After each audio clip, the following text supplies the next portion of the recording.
right, everybody. So I have put together a backing, kind of boring, I know, and my batting. All right, we're gonna line those up pretty well for me. And then we're adding this piece here. All right, and this, I've made them kind of oversized, so it's, you know, as long as my backing and my batting kind of line up here will be good, because I have plenty of extra room in here. This is quite oversized. So with this, I have got everything lined up here. Isn't that really pretty there? So we've got it all lined up here. And as long as my light goes, there we go. That lighting is a little bit better for you. Now I am going to use a straight stitch here. Okay, and it's going to, we're just going to straight stitch down here and then back. We're just going to hold that off on the side. All right, but I want to start and stop at my, here at my lower point here. So I'm going to come in here so you guys can see this, all right? And I'm going to stop and start right here because this is a really thin piece.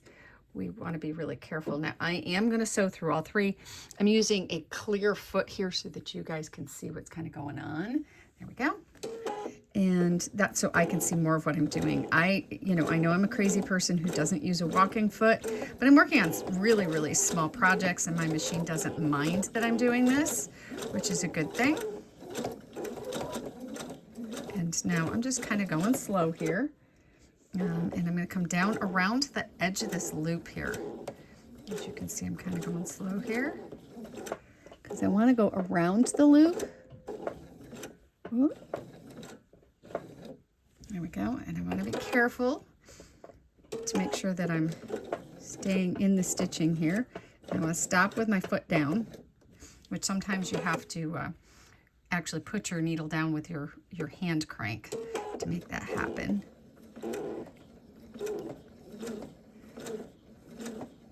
And I'm staying in about 1/4 of an inch here on the side of the machine.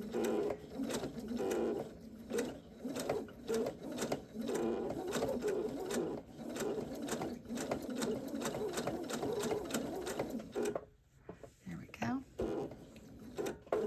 That's why.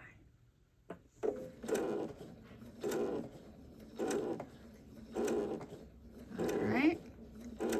And I'm not going really fast because I don't want to go over. There we go.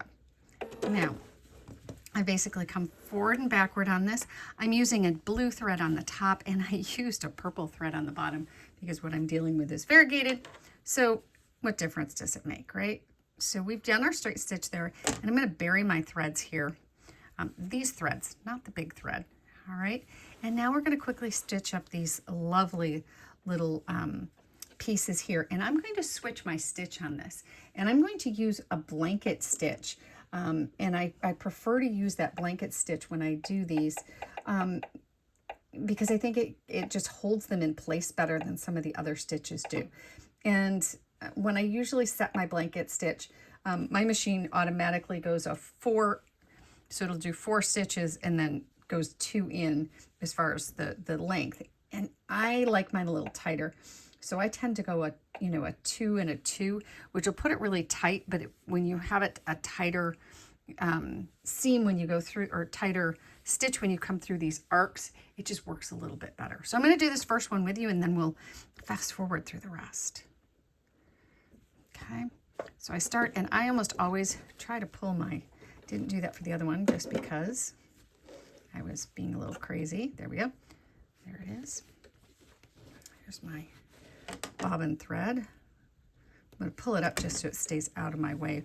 When I do the blanket stitch, it's a little bit more complicated, and you're more likely to get it wound up than you are with a straight stitch. Okay, so I'm just going to kind of come along here,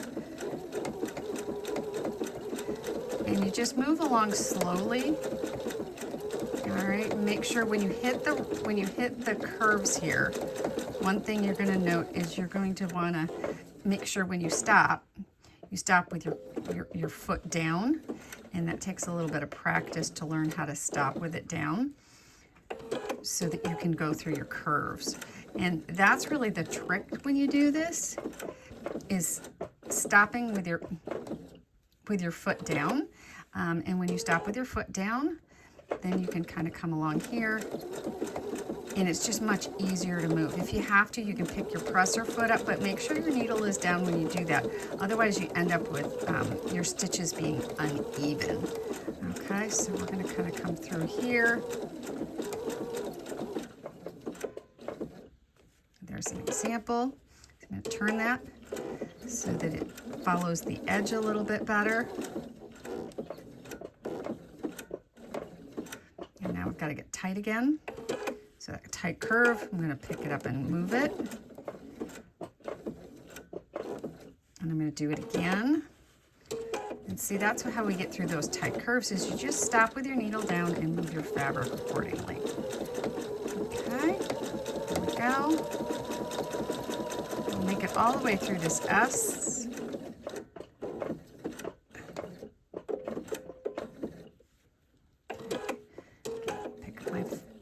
Pick up my foot to make it move a little bit better for me.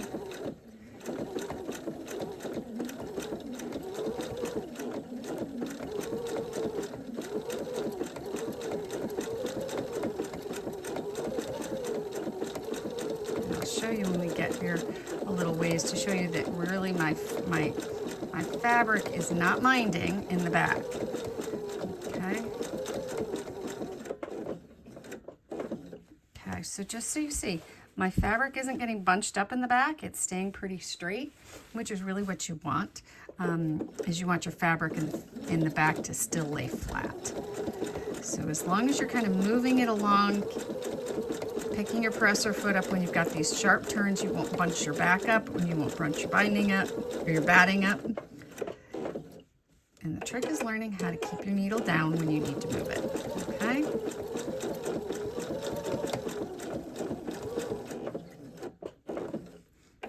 Go.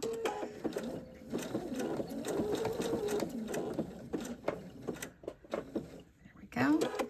Turn a little bit more here.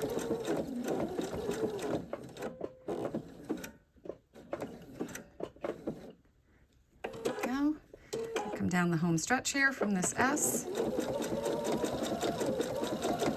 Straight stitches are always easy, or straight runs are always a little quicker. And when I put these stitches in, I'm trying to make sure that the backbone of the stitch stays pretty much on the edge, the outer edge of the fabric. So it might actually be on the white, but I try and get it as close as I can to staying just here on the edge of that fabric, and that allows the throw, or if it's a comb, it's a tine, to go in and make sure that we hold this pretty steady as far as making sure that it catches the fabric on the inside, so it's not going to pull, it's not going to fray. This is going to stay looking really nice for quite some time. Okay, so we're going to finish this up here. And when I get through all of these lovely letters, we'll come back and talk about how to add some additional stitching.